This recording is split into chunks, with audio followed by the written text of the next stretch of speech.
Welcome to Mike Risko Music Guitar Lessons. In this lesson we're going to talk about the theory behind the G major scale. Now in one of our last lessons we talked about the C major scale, and we found out that all of the notes in the key of C were all natural notes. So no sharps or flats. And here was the key of C that we demonstrated in the last video.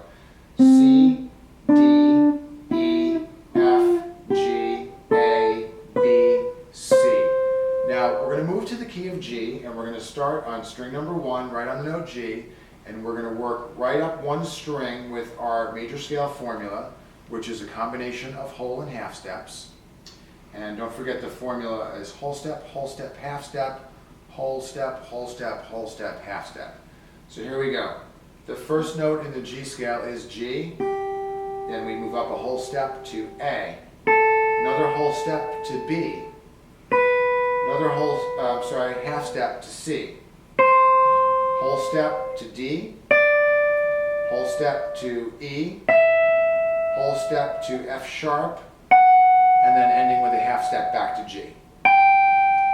So let's do it again. So we start on G, G, A, B, C, D, E, F sharp, and then back to G. Now let's talk about the note F sharp for a second.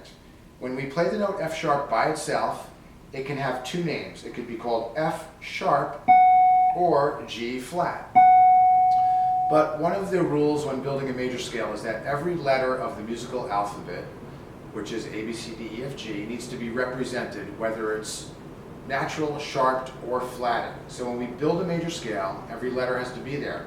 So if I was to play the G major scale again, and I go G, A, B, C, D, E, if I called the next note G flat, it would be incorrect because we would have two G's, a G flat and a G, and we would not have an F letter represented.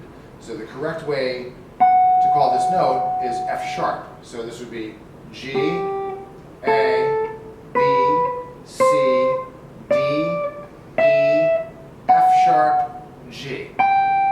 So what this tells us is that in the key of G, there's one sharp and it's F sharp, and the key of G is a sharp key. Now, let's go down to our G chord and see how we can use that information with our G chord. So here's an open string G chord that most people know, and we're going to play each note separately and name the letter and the number. So in this chord, this is a great exercise to do with all your major chords. This is G, which is the 1. The next string is B, which is the 3rd. The next string is D, which is the 5th.